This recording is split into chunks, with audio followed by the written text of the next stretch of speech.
Upcoming group 4 exam focus பண்ணி தான் classes பார்த்துட்டு இருக்கோம். மேக்ஸ் சீரீஸ்ல வந்து சிம்பிளிஃபிகேஷன், ஓகேங்களா. இது வந்து பார்ட் 3. முன்னாடி பார்ட் ரெண்டு பார்ட் அப்லோட் பண்ணியிருக்கோம். அது பார்க்காதவங்க பார்த்துட்டு வந்துருங்க. டேரக்டா கொஸ்டின் போயிடலாம். சரி, ஒரு பின்னத்தை அதே பின்னத்தால் பெருக்கி அதன் தலைகீழியால் வகுக்கப்படுகிறது, அதன் விளைவாக இந்த நம்பர் கிடைக்குதுன்னு சொல்றாங்க. எனில் ஆரம்ப பின்னம் எது அப்படின்னு கேக்குறாங்க. சரி, பின்னம்னு சொல்லிட்டாங்க. அப்ப பின்னம்னா எப்படி இருக்கும்? மேல ஒரு நம்பர், கீழே ஒரு நம்பர் இருக்கும், ஓகேங்களா. அப்ப இந்த நம்பர், அந்த நம்பர் என்னன்னு எனக்கு தெரியல, நான் எக்ஸ் ஒய் அப்படின்னு சொல்லி எடுத்துக்கிறேன், ஓகேங்களா.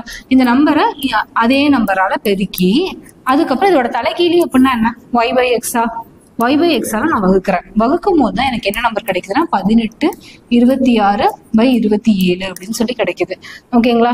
அப்ப இப்போ இந்த y by x மேல போயிடுச்சுன்னா x by y ஆவே மாறுமா? அப்ப x³/y³ is equal to என்ன வரும்? 18 × 27 பிளஸ் ஒரு 226. அப்ப ஆட் பண்ணோம் அப்படின்னா எவ்வளவு வரும்? 18 இது வந்து 486 வரும். 486 × 26 அப்படின்னு சொல்லி பார்த்தோம் அப்படின்னா 512 அப்படின்னு சொல்லிட்டு வரும், ஓகேங்களா. 512/27. அப்ப எக்ஸ் பை ஒய் அந்த பின்னம் தான் என்ன? ஆரம்ப பின்னம் தான் கேட்டிருக்காங்க, ஓகேங்களா. அப்ப கியூப் ரூட் எடுத்துக்கலாமா? இதுக்கு கியூப் ரூட் இந்த பக்கம் எடுத்தோம் அப்படின்னா எத்தனை கியூப் வந்து 512? 8 கியூப் வந்து 512. 27 கியூப் அதாவது 27 அப்படின்னா 3 கியூப் 27, சரிங்களா. அப்ப பார்த்தோம் அப்படின்னா 8/3 அப்படின்னு சொல்லிட்டு வரும். அப்ப ஆன்சர் என்ன அப்படின்னா வந்து 8/3 தான், எதுவும் இல்லை. ஆரம்ப பின்னம் அப்படின்னு சொல்லி பார்த்தோம் அப்படின்னா 8/3 எதுவும் இல்லை தான் ஆன்சர், ஓகேங்களா. சரி, அடுத்த கேள்வி போயிடலாம்.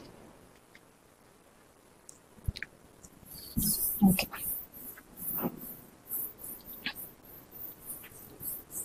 அடுத்த கேள்வி, ஒரு தேர்வில் பெறப்பட்ட மதிப்பெண்கள் உள்ளது. மதிப்பீட்டிற்காக 50லிருந்து 10ஆக மாற்றப்படுகிறது. அதிகபட்ச மதிப்பெண்கள் 47, குறைந்தபட்ச மதிப்பெண்கள் 14. மதிப்பீட்டில் குறைந்தபட்ச மற்றும் அதிகபட்ச மதிப்பெண்களோட வித்தியாசம் என்னன்னு கேக்குறாங்க. அதாவது ஒரு மேக்சிமம் மார்க் அப்படின்னு சொல்லி பார்த்தோம் அப்படின்னா 50 அப்படின்னு சொல்றாங்க, ஓகேங்களா.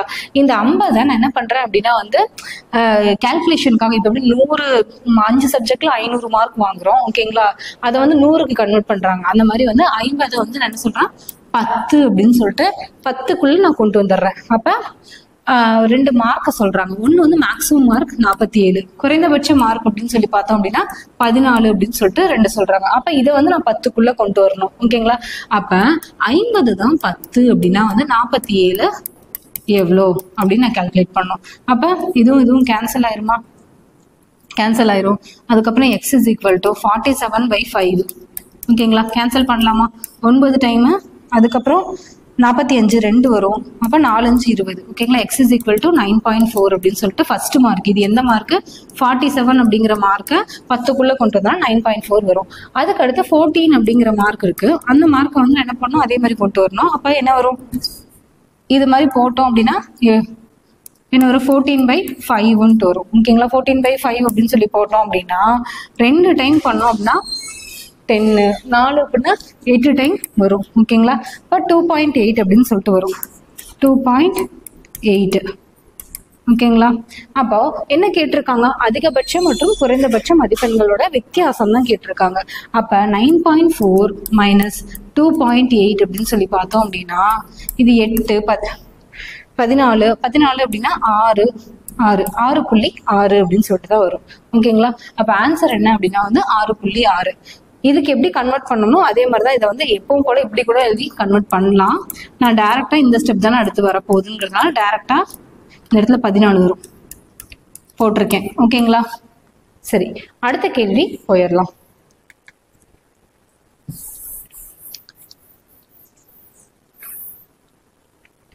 ஒரு தேசிய சேமிப்பு பத்திரங்களில் உள்ள ராகுலின் சேமிப்பில் அதாவது 3இல் 1 பங்கு பொது ஈட்டுறுதி நிதியில் உள்ள சேமிப்பின் பாதிக்கு சமமாகும், ஓகேங்களா. அதாவது ஏதோ ஒரு அமௌண்ட் அவரோட சேமிப்பு திட்டத்துல அவர் வந்து சேவ் பண்ணி வச்சிருக்காரு. ஓகேங்களா, சம் அமௌண்ட் வந்து எக்ஸுங்கிற அமௌண்ட் வந்து சேவ் பண்ணி வச்சிருக்காரு. அதுல 1/3 பங்கு அப்படின்னு சொல்லி பார்த்தோம் அப்படின்னா வந்து தேசிய சேமிப்பு பத்திரத்துல வந்து இன்வெஸ்ட் பண்ணிருக்காங்கன்னு சொல்றாங்க. அதான் சொல்லியிருக்காங்க, தேசிய சேமிப்பு பத்திரங்களில் உள்ள ராகுலின் சேமிப்பில் அவரோட சேமிப்புல 1/3 பங்கு அப்படின்னு சொல்றாங்க. அடுத்து பொது ஈட்டுறுதி, பப்ளிக் ப்ராவிடன்ட் ஃபண்ட்னு சொல்லுவாங்க, PPFன்னு சொல்லுவாங்க. நிதியில் உள்ள சேமிப்பின் பாதிக்கு சமமாகும். இதுல இருக்கக்கூடிய பணம் எப்படி இருக்குன்னா அவரோட பாதிக்கு சமம் அப்படின்னு சொல்லிட்டு சொல்றாங்க. மொத்தமா வந்து அவர் எவ்வளவு சேமிச்சிருக்காரு, அவரோட சேவிங்ஸ் அப்படின்னு பார்த்தோம் அப்படின்னா 1,50,000 அப்படின்னு சொல்லியிருக்காங்க. அவர் பொது ஈட்டுறுதி நிதியில் சேமிக்கப்பட்டது எவ்வளவு? ஓகேங்களா, பொது ஈட்டுறுதி நிதி PPFல அவர் எவ்வளவு சேமிச்சிருக்காரு அப்படின்னு சொல்லிட்டு கேக்குறாங்க. அப்ப இது வந்து எதுல, நேஷனல் சேவிங் ஸ்கீமோ ஏதோ ஒண்ணு, இது வந்து PPF அப்படிங்கிறது. ஓகேங்களா, அப்ப பார்த்தோம் அப்படின்னா 3:2 அப்படின்னு சொல்லிட்டு வருமா, 2க்கும் ரேஷியோ கொடுத்துருக்காங்க. அப்ப 5 மொத்தமா வந்து 5 பங்கு தான் வந்து 1,50,000 அப்படின்னா எனக்கு வந்து எதுல கேட்டிருக்காங்க, பொது ஈட்டுறுதி PPF தான் கேட்டிருக்காங்க. ஓகேங்களா, அப்ப 2 சரி, இது 2:3 மாறும். இந்த பக்கம் போச்சுன்னா 2, இது 3. ஓகேங்களா,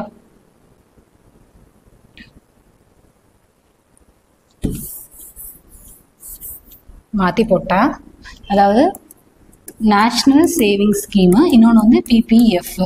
அதுலதான் வந்து பார்த்தோம் அப்படின்னா அதாவது அவர் இன்வெஸ்ட் பண்ணிருக்கல X அப்படின்னு வச்சுக்கிட்டோம் அப்படின்னா அதுல 1/3 பங்கு இதுலயும், அதுக்கு அடுத்து பார்த்தோம் அப்படின்னா PPFல அப்படின்னு சொல்லி பார்த்தோன்னா எவ்வளவு இருக்கு அப்படின்னா Xல ½ பங்கு. ஓகேங்களா, X/2 பங்கு வந்து எதுலன்னா PPFல இன்வெஸ்ட் பண்ணிருக்காங்க அப்படின்னு சொல்றாங்க. அப்ப X கேன்சல் ஆயிரும். அப்ப இந்த சைட்னா 2:3 அப்படின்னு சொல்லிட்டு வரும். ஓகேங்களா, அப்ப பொது ஈட்டுறுதி ஃபண்ட் இதுலதான் வந்து எவ்வளவு வந்து சேமிச்சிருக்காங்க அப்படின்னு சொல்லிட்டு கேக்குறாங்க. மொத்தமா வந்து 5 பங்கு. 5 பங்கு தான் 1,50,000.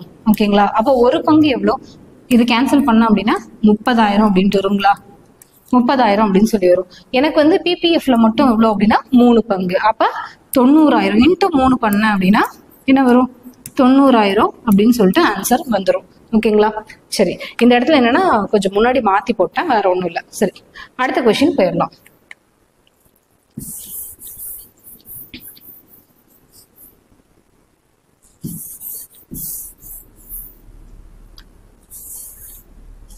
ஒரு வெயிட்டரின் வருவாயில் டிப்ஸ்களும் அடங்கியுள்ளது.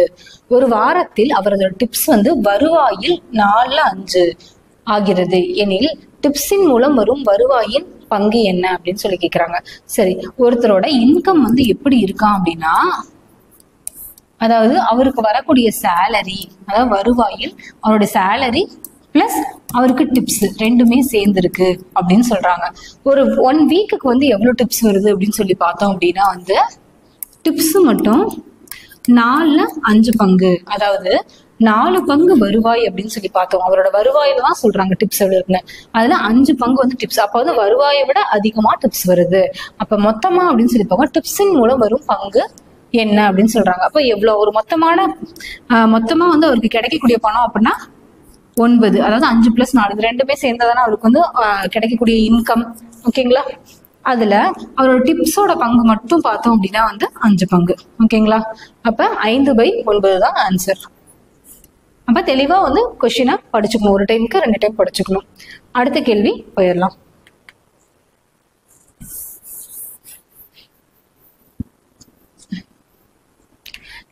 அதாவது 1360 ரூபாய் ABC ஆகியோரிடம் பிரிக்கப்படுகிறது.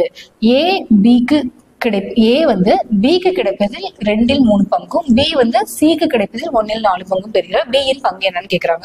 சரி, இப்போ வந்து எவ்வளவு அமௌண்ட் சொல்லியிருக்காங்க, 1360 ரூபாய் அப்படின்னு சொல்லியிருக்காங்க. ஓகேங்களா, யாரு A/B/Cன்னு சொல்லிட்டு கொடுத்திருக்காங்க. 3 பேரோட ரிலேஷன் கொடுத்திருக்காங்க. பின்னாடி இருந்துதான் வந்து கம்பேர் பண்ணிட்டு வராங்க. அப்ப நம்ம பின்னாடி இருந்தே போலாம்.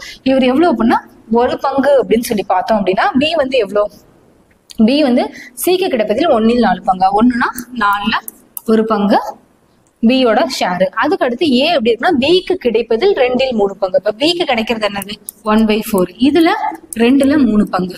ஓகேங்களா, அப்ப கேன்சல் பண்ணோம் என்ன வரும் 1/3, 1/4, 1ன்னு வரும். அப்ப இது வந்து ஃப்ராக்ஷன்ல இருக்கு. ஓகேங்களா? அப்ப நம்ம என்ன பண்றேன், எல்லாத்தையும் வந்து நான் வந்து ஹோல் நம்பரா மாத்துறேன் அப்படின்னா இது 4ஆல பெருக்கிக்கிறேன், இது 3ஆல பெருக்கிக்கிறேன், இது 12ஆல பெருக்கிக்கிறேன்.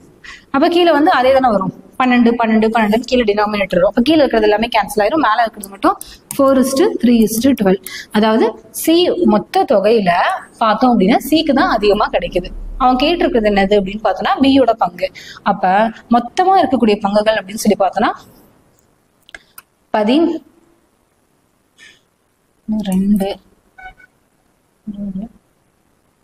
2/6 வரும்பா. சாரி, இந்த இடத்துல 2/6.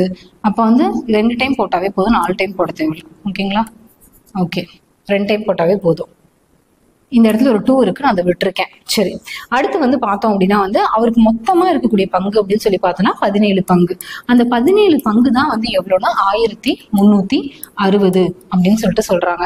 எனக்கு என்ன வேணும் அப்படின்னா பியோட பங்கு மட்டும் பார்த்தோம் அப்படின்னா 3 பங்கு. அப்ப கேன்சல் பண்ணோம் அப்படின்னா 8 டைம் வரும், 0 80 ரூபாய் அப்படின்னு சொல்லிட்டு வரும். இப்போ 3 × 80 அப்படின்னா பியோட ஷேர் எவ்வளோ அப்படின்னு சொல்லி பார்த்தோம் அப்படின்னா 240 அப்படின்னு சொல்லிட்டு கிடைக்கும். ஓகேங்களா? ஆன்சர் என்ன அப்படின்னா 240 ரூபாய். சரி, அடுத்த கேள்வி போயிடலாம்.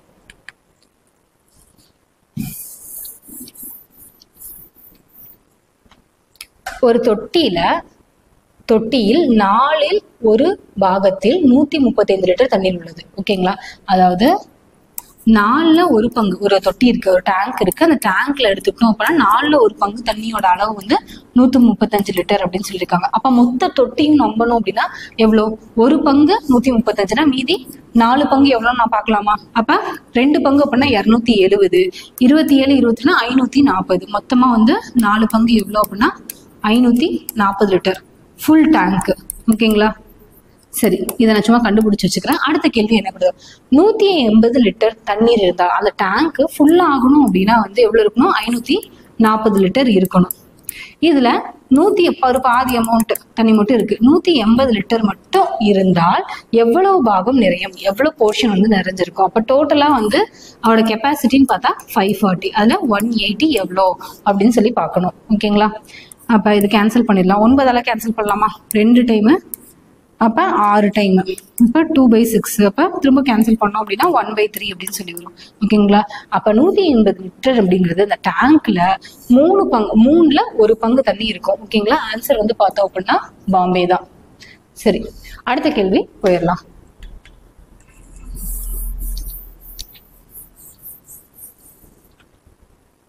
ஒரு தொட்டி, அதாவது 5ல் 2 பங்கு நிறைந்துள்ளது. ஓகேங்களா? 5 பங்கு இருக்குன்னா அதுல 2 பங்கு வந்து நிரம்பி இருக்குன்னு சொல்றாங்க. மேலும் 16 லிட்டர் தண்ணீர் சேர்த்தால், ஓகேங்களா, அதுல வந்து என்ன பண்றேன் அப்படின்னா ஒரு 16 லிட்டர் தண்ணீர் சேர்த்தால் அது 7ல் 6 பங்கு, ஓகேங்களா, நிறையும் அப்படின்னு சொல்றாங்க. 7ல் 6 பங்கு நிறையும் அப்படின்னு சொல்லிட்டு சொல்றாங்க. மாத்தி எழுதியிருக்கேன்,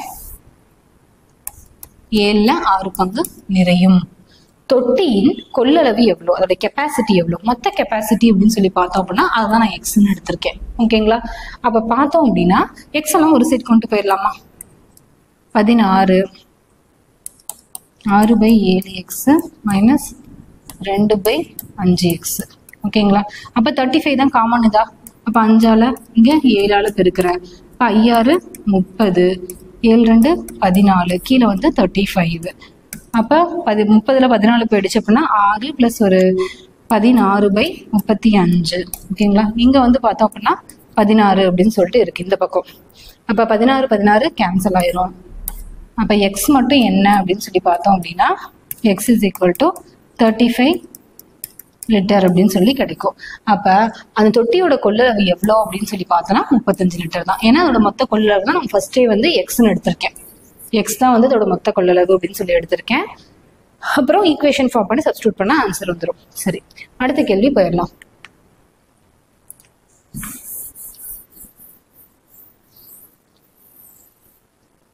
ஒரு பக்கெட்டில் உள்ள திரவம், அதாவது ஒரு பெரிய பக்கெட்டில் திரவம் இருக்கு, 4 பெரிய அல்லது 7 சிறிய பாட்டில்கள் நிரப்ப வல்லது. அப்போ ஒரு முழு பெரிய பாட்டிலை கொண்டு ஒரு சிறிய காலி பாட்டில் நிரப்பப்படுகிறது. சிறிய பாட்டில் நிறைந்தால் பெரிய பாட்டில் உள்ள திரவத்தோட அளவு எவ்வளோ அப்படின்னு கேட்குறாங்க. சரி, பார்க்கலாம். அதாவது ஒரு பெரிய பக்கெட் இருக்கு ஓகேங்களா, இதுக்குள்ள தண்ணி இருக்கு. இதை வந்து இன்னொரு ஒரு சின்ன பாத்திரத்துக்கு மாத்துறேன், சின்ன ஒரு பாட்டிலுக்கு மாத்துறேன் ஓகேங்களா. அதுலயே வந்து பெரிய பாட்டில் ஒன்று இருக்கு, சின்ன பாட்டில் ஒன்று இருக்கு ஓகேங்களா. சின்ன பாட்டில் ஒன்று இருக்கு. இந்த பெரிய பாட்டிலை நான் பயன்படுத்தினேன் அப்படின்னா எவ்வளவு பாட்டில் தேவைப்படும் அப்படின்னா 4 பாட்டில் தேவைப்படும் ஓகேங்களா. இந்த பக்கெட்ல இருக்க தண்ணியை ஃபுல்லா டிரான்ஸ்ஃபர் பண்றதுக்கு. இதே வந்து சின்ன பாட்டில பயன்படுத்துறேன் அப்படின்னா வந்து எனக்கு 3 பாட்டில் இருந்தாவே 7 பாட்டில் தேவைப்படும் ஓகேங்களா. 7 பாட்டில் தேவைப்படும்.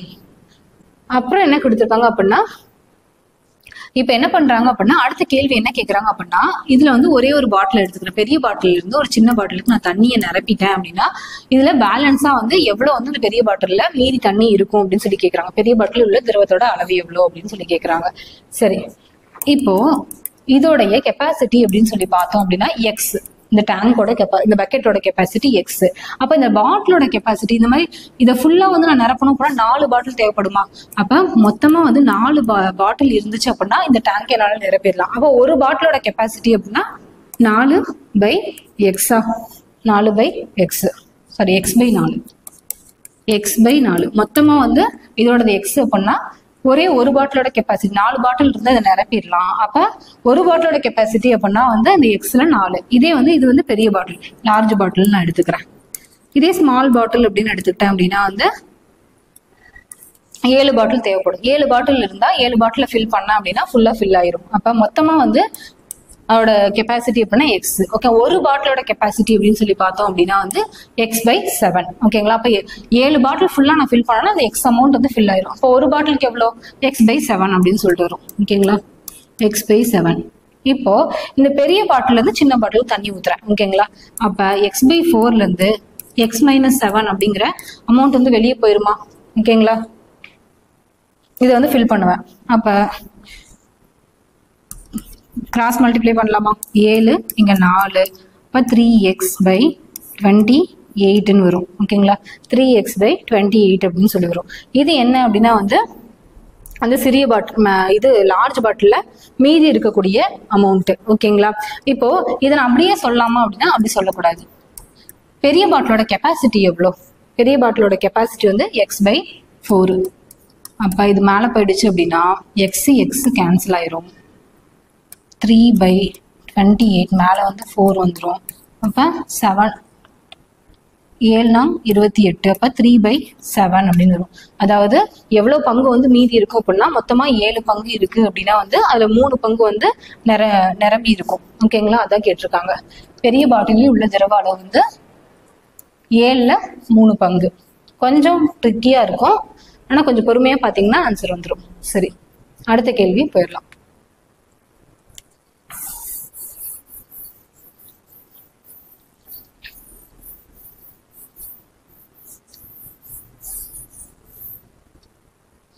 ஒரு தொட்டியை நிரப்ப 25 பாக்கெட் தண்ணீர் தேவைப்படுகிறது. அதாவது 25 பாக்கெட் வந்து தண்ணி தேவைப்படுதுன்னு சொல்றாங்க.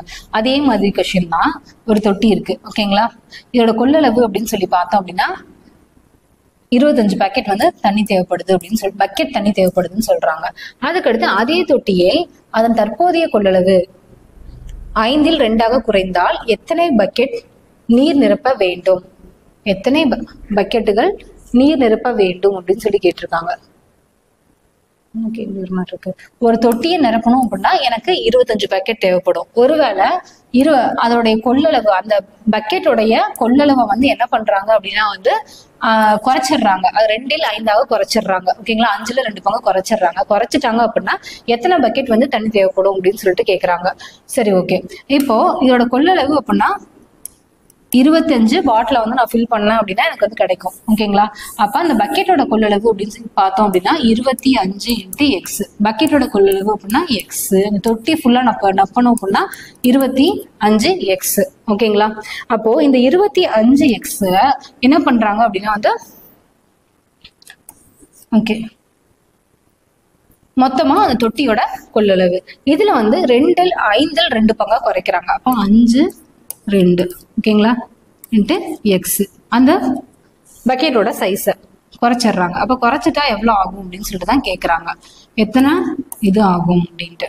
இப்போ பார்த்தோம் அப்படின்னா 25 125/2 பாயிண்ட்ல வர மாதிரி இருக்கு. 6 2 12 2 62 4 1/2. ஓகே, 62 1/2. எத்தனை பக்கெட் தேவைப்படும்னா இத்தனை பக்கெட் தேவைப்படும். ஓகேங்களா? சரி, குறைச்சதுனால என்ன ஆகும் அப்படின்னா பக்கெட்டோட எண்ணிக்கையும் அதிகமாகுது. சரி, திரும்ப ஒரு டைம் நான் சொல்லிடுறேன். என்ன அப்படின்னா வந்து ஒரு டேங்க் இருக்கு. அந்த டேங்கை ஒரு பக்கெட்டை பயன்படுத்தி நான் ஃபில் பண்றேன். ஓகேங்களா? இப்போ இதுல வந்து பயன்படுத்தி ஃபில் பண்ணும்போது இந்த பக்கெட்டோட கொள்ளளவை தான் நான் எக்ஸ்ன்னு வச்சுக்கிறேன். 25 எக்ஸ் இருந்துச்சு அப்படின்னா 25 டைம் வந்து இந்த பக்கெட்ல இருந்து நான் தண்ணியை மொண்டு ஊத்தினேன் அப்படின்னா வந்து இந்த டேங்க் வந்து ஃபில் ஆயிரும். ஓகேங்களா? இப்போ என்ன பண்றாங்க அப்படின்னா இது வந்து எக்ஸ்ன்னு இருக்கு, அதோட கொள்ளளவை வந்து குறைச்சிடுறாங்க. எக்ஸ்ன்னு இருக்கிறத வந்து என்ன பண்ணிடுறாங்க அப்படின்னா 2/5x சொல்லிட்டு குறைச்சிடுறாங்க. இப்போ மொத்தமா அந்த டேங்க் நிறையணும் அப்படின்னா வந்து 25x. ஓகேங்களா? அதுல நான் எந்த பக்கெட் இப்ப பயன்படுத்த போறேன் அப்படின்னா வந்து இந்த பக்கெட் தான் பயன்படுத்த போறேன், இந்த அளவுள்ள பக்கெட் தான். ஓகேங்களா? அப்ப இத வகுத்தேன் அப்படின்னா எத்தனை பக்கெட் தண்ணி தேவைப்படும் தெரிஞ்சிருமா? இது மொத்த கெப்பாசிட்டி. ஓகேங்களா? அப்ப 62 பக்கெட், கிட்டத்தட்ட 62 பக்கெட் வந்து தண்ணி தேவைப்படுது. சரி, அடுத்த கேள்வி போயிடலாம்.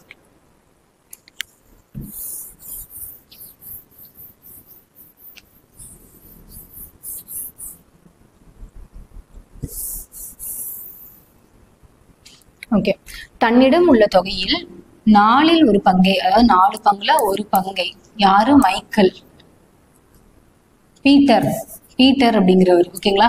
பீட்டர் என்பவர் மைக்கேலிடம் கொடுக்கிறார். ஓகேங்களா? அவர்கிட்ட எவ்வளவு பங்கு இருக்கு அப்படின்னா வந்து ஒரு பங்கு. பீட்டர், மைக்கேல் 2 பேரை பத்தி இப்போ ஃபர்ஸ்ட் லைன் வரலும் பார்க்கலாம். இவர் ₹1 அப்படின்னு வச்சிருக்காரு, அதாவது எக்ஸ் அமௌண்ட் வச்சிருக்காரு அப்படின்னு வச்சுக்கலாம். ஓகேங்களா?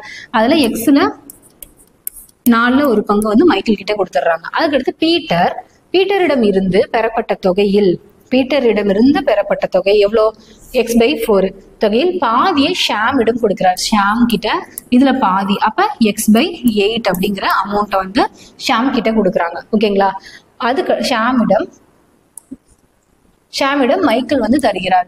ஷாமினால் பெறப்பட்ட தொகை மற்றும் பீட்டரிடம் உள்ள மீத தொகை ஆகியவற்றின் வித்தியாசம். ஷாம் வந்து எவ்வளவு? x/8 வந்து வாங்கியிருக்காரு. ஓகேங்களா? பீட்டர் கிட்ட எவ்வளவு தொகை இருக்கு அப்படின்னா x/4 கொடுத்துட்டாரு. அதாவது மீதி வந்து ஒரு 1/4 பங்கு கொடுத்தாருன்னா 3/4x இவர்கிட்ட இருக்குமா? இருக்கும். ஓகேங்களா? 3/4x. இது ரெண்டுக்கும் இடைப்பட்ட வித்தியாசம் தான் 500 அப்படின்னு சொல்லி கொடுத்துருக்காங்க. எக்ஸ் அப்படிங்கிறது வந்து அவர்கிட்ட ஃபர்ஸ்ட் இனிஷியலா இருந்த அமௌண்ட். அப்போ இதை வந்து என்ன ரெண்டா கேன்சல் பண்ணோம் அப்படின்னா 6x/5x 5x/8 is equal to 500. Cancel பண்ணோம் அப்படின்னா 100 அப்படின்னு வரும். எக்ஸ் ஈக்குவல் டு இனிஷியலா அவர்கிட்ட எவ்வளவு இருந்திருக்கும் அப்படின்னா ₹800 இருந்திருக்கும். சரி, ₹800 இருந்திருக்கும். ஓகே, அதுக்கு அடுத்து என்ன கேட்டுருவாங்க? இருந்த பீட்டரிடம் இருந்து எவ்வளவு தொகையை மைக்கேல் பெறுகிறார். மைக்கேல் வந்து எவ்வளவு பெறாரு? அவர்கிட்ட பீட்டர் கிட்ட இனிஷியலா வந்து ₹800 இருந்திருக்கு. அப்ப அதுல மைக்கேல் வந்து எவ்வளவு பெறாருன்னா x/4. இது x அப்படின்னா x/4 அப்படின்னா 800/4 வந்து 200 அப்படின்னு சொல்லிட்டு வரும். ஓகேங்களா? சரி, என்ன கேள்வி கேட்டிருக்காங்கன்னு பொறுமையா பார்த்துட்டு ஆன்சர் பண்ணிக்கலாம். சரி, அடுத்த கேள்வி போயிடலாம். ABCD என்ற 4 குழந்தைகளிடம் ஒரு ஸ்வீட் வந்து பகிரப்படுகிறது. ஏ வந்து அதுல எவ்வளவு ஷேர் கிடைக்குது அப்படின்னா 3ல் ஒரு பங்கு. பிக்கு 5ல் மீதம் பேலன்ஸ் இருக்கு. பேலன்ஸ் எவ்வளவு இருக்கும்? 3ல் ஒரு பங்கு போயிடுச்சுன்னா 3ல் 2 பங்கு இருக்கும். அந்த பேலன்ஸ்ல 2/5 வந்து யாருக்கு கிடைக்குது அப்படின்னா பிக்கு கிடைக்குது. ஓகேங்களா? இவருக்கு போக மீதி இருக்கும்ல, அந்த மீதியில வந்து சியும் டியும் வந்து சமமா எடுத்துக்கிறாங்க, பாதி பாதி ஷேர் பண்ணிக்கிறாங்கன்னு சொல்றாங்க. அப்ப வந்து சி அல்லது டியு வந்து எவ்வளவு ஸ்வீட் வந்து பெற்ற ஷேர் வந்து எவ்வளோ, அவங்களுடைய பங்கு எவ்வளோ அப்படின்னு கேட்குறாங்க. சரி, எதுவுமே டேட்டா கொடுக்கல, நான் என்ன பண்றேன் அப்படின்னா எவ்வளோ நம்பர் ஆஃப் ஸ்வீட்ஸ்னா எக்ஸ் நம்பர் ஆஃப் ஸ்வீட்ஸ் வந்து மொத்தமா கொடுக்குறாங்க அப்படின்னு சொல்லி வச்சுக்கிறேன். இதுல யார் யார் இருக்காங்க? ஏ இருக்காங்க, பி இருக்காங்க, சி இருக்காங்க, டி இருக்காங்க. ஏன் வந்து எவ்வளவு ஸ்வீட் வாங்குறாங்க அப்படின்னா வந்து எக்ஸ் ஸ்வீட் இருக்கு அப்படின்னா வந்து இதுல 1ல் 3 பங்குன்னு சொல்றாங்க. ஓகேங்களா? 1ல் 3 பங்கு. ஓகேங்களா? சரி, 3ல் ஒரு பங்கு வந்து எக்ஸ் வந்து பெறக்கூடிய ஸ்வீட். பேலன்ஸ் எவ்வளவு இருக்கும்? 2/3 இருக்கும். ஓகேங்களா? இந்த பேலன்ஸ் இருக்கிறதுல பி வந்து 2ல் 5 பங்குன்னு சொல்றாங்க. 2ல் 5 பங்கு. அப்ப 4/15 அப்படின்னு சொல்லிட்டு வரும். 4/15x பியோட ஷேரு. ஓகேங்களா? அதுக்கு அடுத்து சியோட இது அப்படின்னு சொல்லி பார்த்தோம் அப்படின்னா வந்து மீதி எவ்வளவு இருக்கும்? அப்ப 2/3ல 4/5x போயிருது. ஓகேங்களா? 5 போயிடுச்சு அப்படின்னா இங்க என்ன பண்றோம்? 5ஆல நான் பெருக்கிறேன். ஓகேங்களா? இங்க நான் 3ஆல பெருக்கிறேன். சாரி இருங்க, 2/3ல் 4/15 அப்படின்னா 5ஆல் மட்டும் பெருக்குனா போதும். இப்போ 5 இங்கே 5, ஏன்னா 15 கீழே வந்து காமனாக இருக்குது. அப்போ 10ல் 4 போயிடுச்சு அப்படின்னா 6, 6/15 அப்படின்னு சொல்லிட்டு வரும். ஓகேங்களா?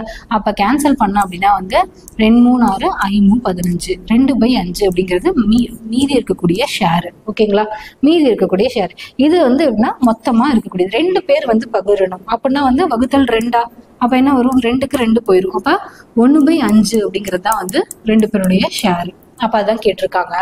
சி அல்லது டி பெற்ற ஸ்வீட்டோட பங்கு அப்படின்னா வந்து 5ல் 1 பங்கு வந்து அவங்க பெற்றிருப்பாங்க. சரிங்களா? சரி, அடுத்த கொஸ்டின் போயிடலாம்.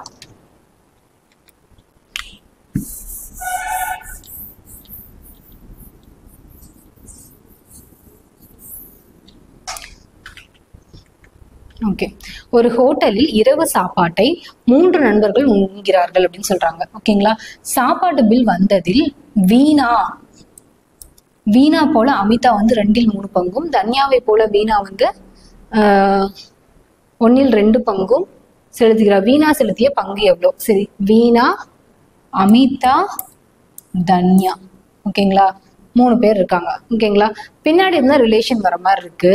என்ன சொல்றாங்க அப்படின்னா வந்து தன்யா வந்து 1 ரூபாய் அப்படின்னு சொல்லிட்டு கொடுத்துருக்காங்க. அப்படின்னா வீணா வந்து தன்யாவை போல் வீணா வந்து 1/2 பங்கு. அப்ப 1 ரூபாய் அப்படின்னா இவரு அரை ரூபாய் வந்து இவங்க கொடுத்துருப்பாங்க.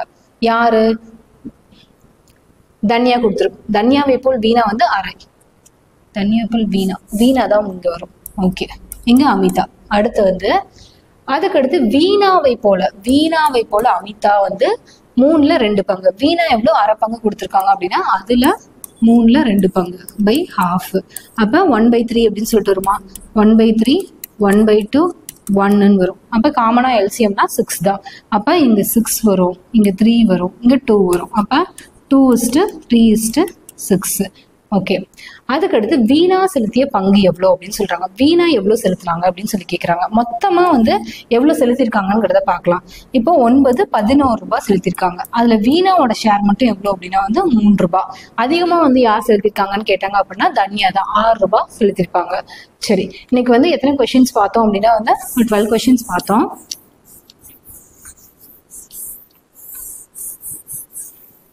ஓகே, அடுத்த கிளாஸ்ல வந்து சிம்பிளிஃபிகேஷனோட இன்னும் ஒரு 10 to 20 கொஸ்டின் பார்த்துட்டு சிம்பிளிஃபிகேஷன் முடிச்சிடலாம். அதுக்கப்புறம் வந்து மீதி வந்து அடுத்த டாபிக் ஸ்டார்ட் பண்ணலாம். ஓகேங்களா? மறக்காம அரிஹண்ட் அகாடமி சேனல் சப்ஸ்கிரைப் பண்ணுங்க, ஷேர் பண்ணுங்க, பெல் ஐக்கான் கிளிக் பண்ணிக்கோங்க. தேங்க்யூ.